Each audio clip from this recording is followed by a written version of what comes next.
Hello, everyone, and welcome back. Today we are looking at the Storm Eagle. So, the Storm Eagle was first released in the United States in 1992 and unfortunately was discontinued in 1993. This is a high powered advanced tactical fighter. So, the funny thing is when we look at this, this is an early concept version of what we can look at today as being the F 22 Raptor. So, stance in some regards is a little bit easier for us today. So let's take all the looks that we can here from yojo.com as we have wonderful pictures supplied to us from them. One of the things I will say is this looks like a smaller version of it. Of course, being in a 3 3/4 inch figure line, it makes sense keeping it a little smaller when you can. That was, kind of a sheer point.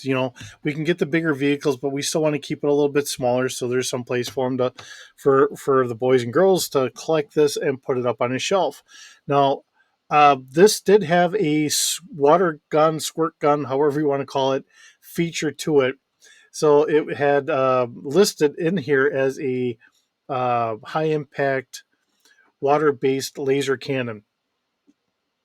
But for 1992, I mean, you look at the contours here, and yes, there are the designs here of a stealth style fighter. The differences are is we still have the missiles on the outside instead of tucking them away on the inside. So there is a slight difference there.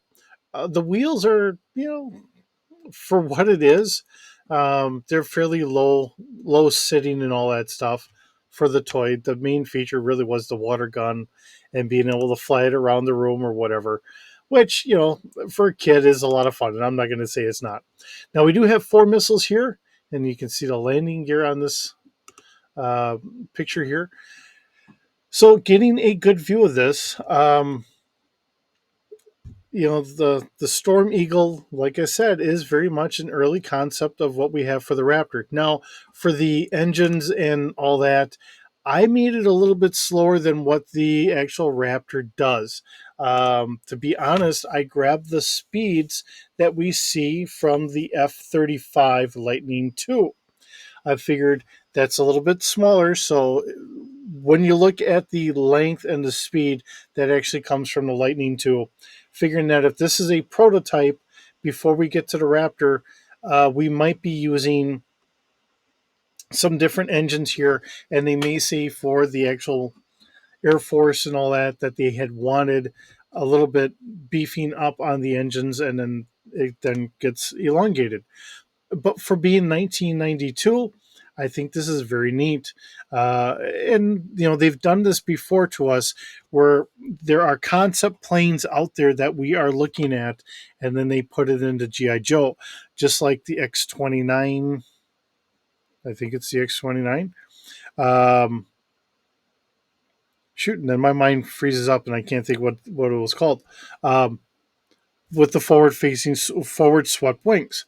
That concept, I believe it was actually an X30, but I believe GI Joe had it as the X-29. Now, if I get that wrong, you can bash me in the comments for that. I'm fine with that. But it's just those same references. These are things that are thought of for futuristic designs, and GI Joe and Hasbro had jumped onto the bandwagon and then put it into a production. So there are no known variations of the Storm Eagle, according to GI or Yojo.com, and regrettably, they don't have a listed price for what the original price was.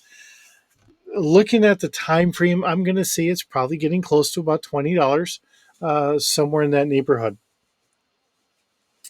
One of the other things I do want to say is kind of interesting. Now, we do have just a single pilot cockpit here. We have 2 missiles up on top as well as 2 on the bottom instead of having all 4 missiles on the bottom of the wings. That's kind of a different look to it. So makes it their own, gives it a little bit of fun. And there we are. With that being said, let's get into our D6 stats and see what I've created for us.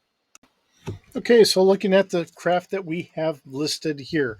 So the Storm Eagle being at Starfighter scale. This is the length of the actual F-35. So it's 51.4 feet or 15.7 meters long. Like I said, I wanted it a little bit smaller, seeing that this is a prototype. So I took the length of a smaller aircraft that I could. Something that's going to have a little bit of a stealthy design to it, but not quite there yet. Now, crew of one, no passengers, cargo capacities 25 kilograms. Of course, we're going to have a full coverage here. The actual altitude range of the F 35 is 15,000 meters. We have a maneuverability. I figured being a prototype, working with things the way they are. Now, one of the bigger issues that we had back then and that we don't really think of today is for aircraft like this, we needed a lot of computer power that was harder to come by. You have to remember the computers were bulky back then. That's why when we look at uh, kind of bear with me here as I'm kind of fumbling through um, the Conquest. When we look at the Conquest and the like, that's the reason why it had such a long nose. If I remember correctly, it needed 7 computers to help keep it stable enough to fly. Now, that's an even older design. Looking at this, we may need something similar to that. So the maneuverability I didn't think was going to be as good as what some of the craft could be, because it's a whole different take on aerodynamics and everything else, and it may need that extra computing power in order to do things properly. And I'm throwing this in here. One of the things that if you learn about the F-22, and I believe I remember this from watching one of the air shows, they actually talk about it. If you watch it fly, it doesn't actually fly straight and level. It's actually kind of, it flies with the nose up a little bit. So it flies a little different. This may be dealing with some of that. So technology may not be fully there. So the maneuverability being a 2D plus 2, I thought was justified for that reason. Things that we're still trying to work out at this era that, later on we've worked around these issues. All right. Our movement, like I said, is coming from the F-35, something I wanted a little bit slower than the F-22 Raptor, because I don't think we're quite there yet. Back in '92, I think we're in trials and everything else. So I don't think we're quite ready for the Raptor yet. But this is getting into that, and as an early prototype, getting it combat ready. We give it to GI Joe. Has a speed of 1,296 kilometers an hour. I believe it said it can go Mach 1.6, where the actual F-22 can go Mach 1.8, and it can hit a super cruise and just hold at that. So, we have time to evolve into the actual Raptor here. We do have a body strength listed as a 3D. I think that it should be a little bit robust for a starfighter, but not overly robust. Now, the blaster cannon, because it's got the water gun on there, so I left it as a standard blaster cannon. Starfighter scale, fire control is 1D plus 2, and a damage of 5D. Now, we do have 4 missiles, and it's actually listed as like laser guided missiles.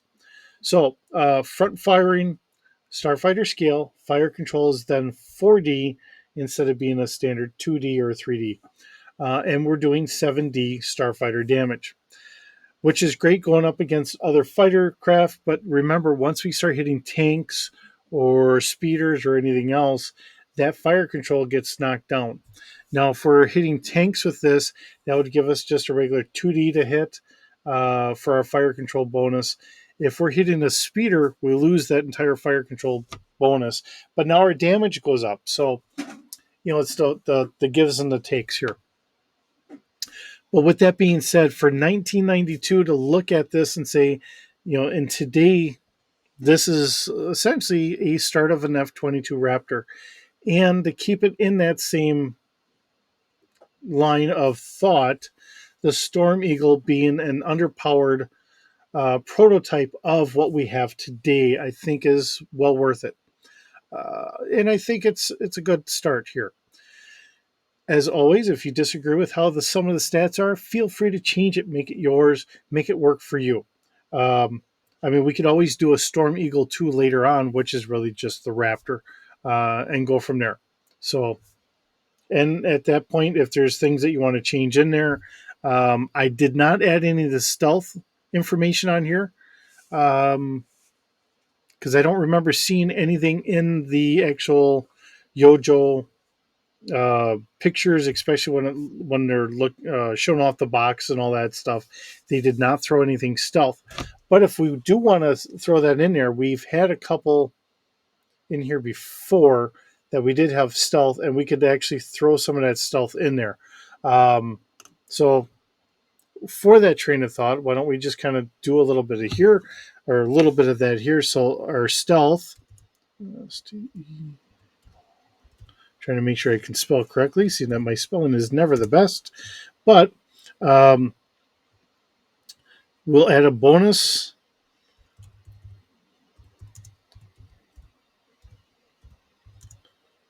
And I know I spelled that one wrong. Um, of 1D plus 2 to track and hit and combat. Shoot.